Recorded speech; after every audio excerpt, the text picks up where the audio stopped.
Purim is around the corner, our holiday of greatest hilarity, zaniness, and joy. Purim is the classic manifestation of the old Jewish joke about the core structure of every Jewish holiday. They tried to kill us, we won, let's eat. Our Purim observance moves in an arc from an account of the near extermination of the Jewish population to the over-the-top joy at our redemption. Purim makes Hamantashen famous. It also makes anti-Semitism famous. Not that we need Purim to invite us to think about anti-Semitism these days. The desecration of cemeteries in St. Louis, Philadelphia, and Rochester, the bomb threats at ADL offices and over 30 JCCs, the significant increase in anti-Jewish hate speech on the internet, the swastika which appeared in downtown Dallas this week. It's anti-Semitism without the Hamantashen, and it's deeply disturbing. Thank God no one has been hurt yet, but I think it's important to note that a bomb threat does harm even when no bomb goes off.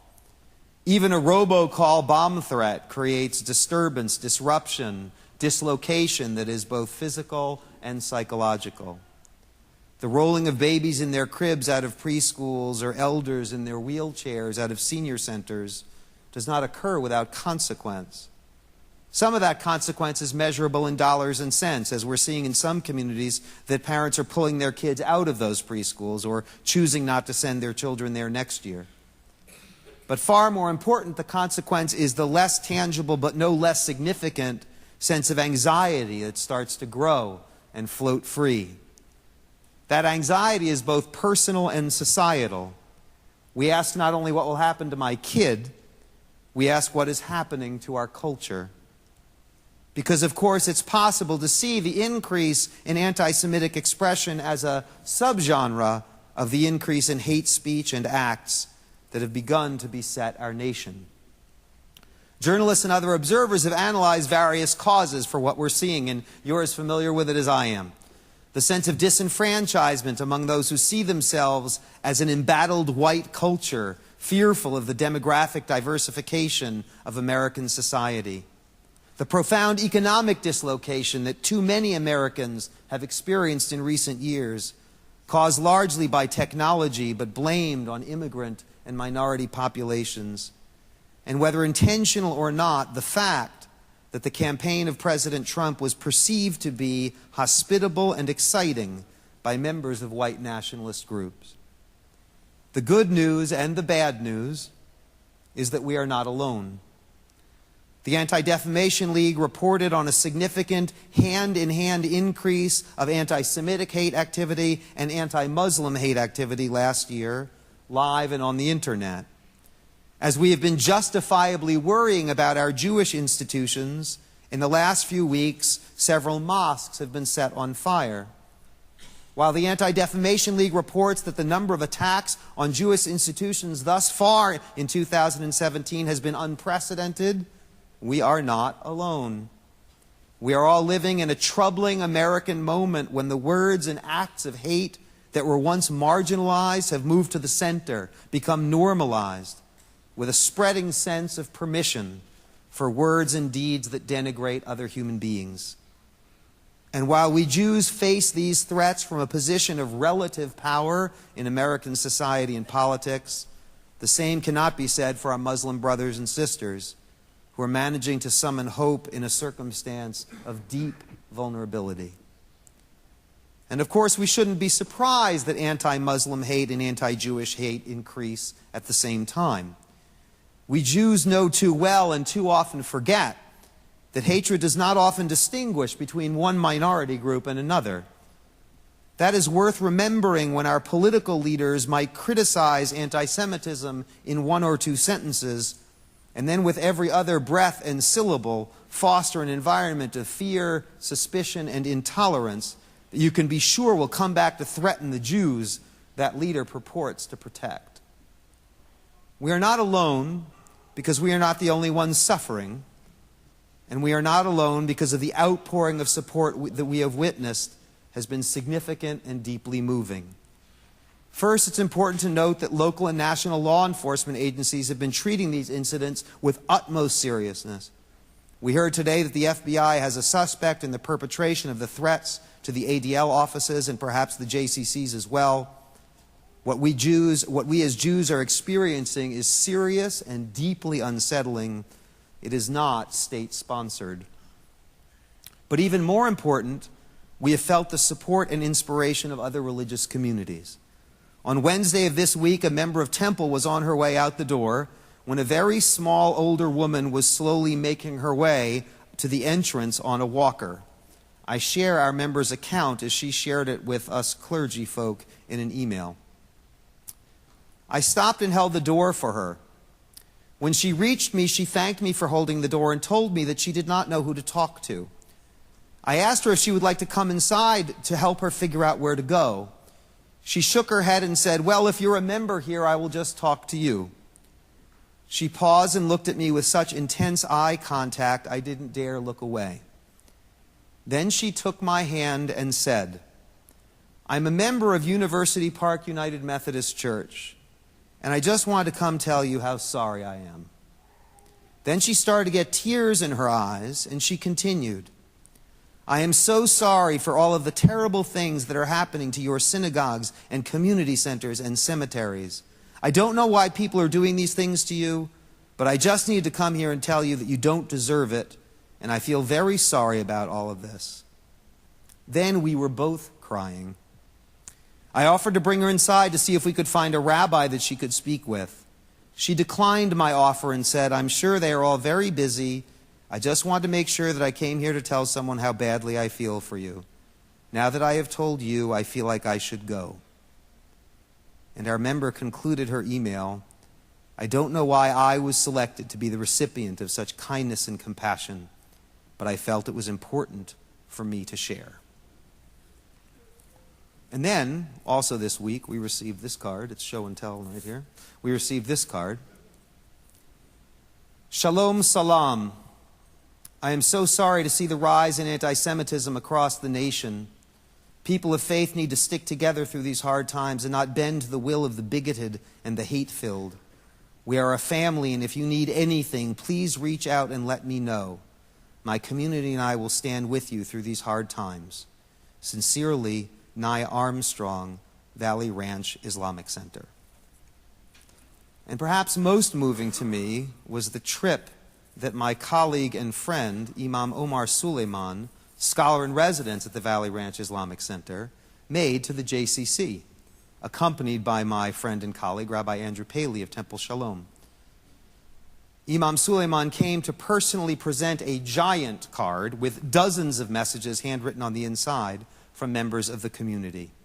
It began, "To our Jewish brothers and sisters from the Valley Ranch Islamic Center, we are not alone." So now the question is, what do we do? First, I think we have to remain vigilant. Here at Temple, we are constantly assessing our security, and we're participating in community-wide discussions about appropriate measures. We're Jews. There's nothing wrong with being worried. Because while Jews possess significant power and security in American society, we also know that neither power nor security are by definition permanent. These are not typical times. Second, it helps to retain perspective.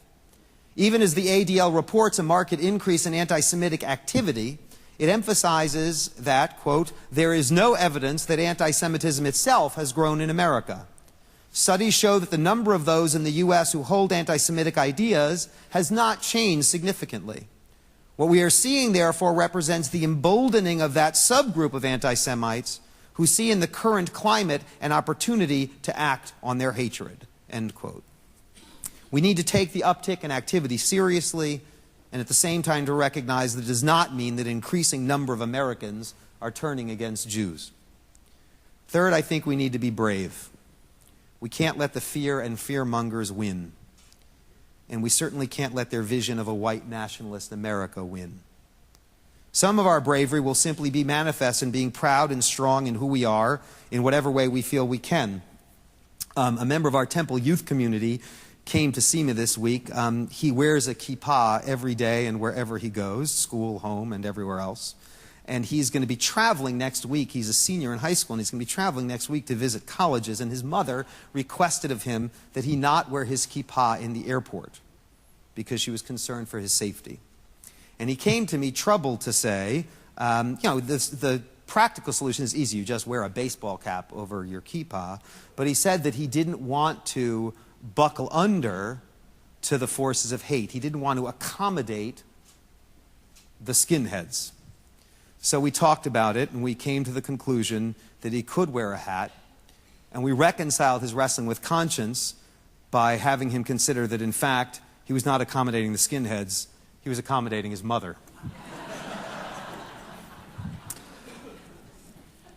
But our courage will also be manifest in our willingness to reach out to other victims of hate. Our Muslim brothers and sisters have given us a superb example of this week, showing up to help at cemeteries, showing up to support JCCs, just plain showing up. We as Jews need to speak directly from the heart of Torah, directly from our tradition's imperative to protect the disadvantaged, and demonstrate zero tolerance for hatred and bigotry, not only against us, but against any group in our community or nation who is threatened. As our neighbors have spoken out, reached out, and shown up, we must do the same. We must support those who have been harmed, hold our elected leaders accountable, and make clear that as Americans and as Jews, we will not accept the denigration of the diversity that is our country's greatest strength. And at this time when tolerance is no longer a given, we have to look in the Jewish mirror and address the Islamophobia in our own community. I am proud of our JCC for posting photographs of Imam Suleiman and other representatives of the Valley Ranch Islamic Center on the JCC Facebook page. But it didn't happen right away, and I'm surprised that we've not been telling more widely the story of the imam who showed up at the J. The Muslims came to support the Jews, and the Muslims posted the picture before the Jews did. Is there a degree of reticence in our community about publicizing our relationships with Muslim leaders? Do biases, past and present, conscious and unconscious, block our hearts? Some argue that the fact that we may have disagreements with some American Muslim leaders about Israel, maybe profound disagreements, should make us circumspect about solidarity with them here in America. The question of who we enter into coalition with and when is complicated, and reasonable people will disagree. To those who would dismiss or render low profile the acts of support we have received from the Muslim community, I would offer my respectful disagreement. To allow single-issue political litmus tests to impede our ability to combat hate in America would be an irony and a tragedy. Joining in common cause on one issue has never implied endorsement of every position of our coalition partners in this or any other era or political area. When I worked at the Reform Movement's Religious Action Center in Washington, we worked in coalition on economic justice issues with Catholic groups whose positions on reproductive choice we opposed. Had we made that difference a deal breaker, I am convinced that more people in America would have gone hungry.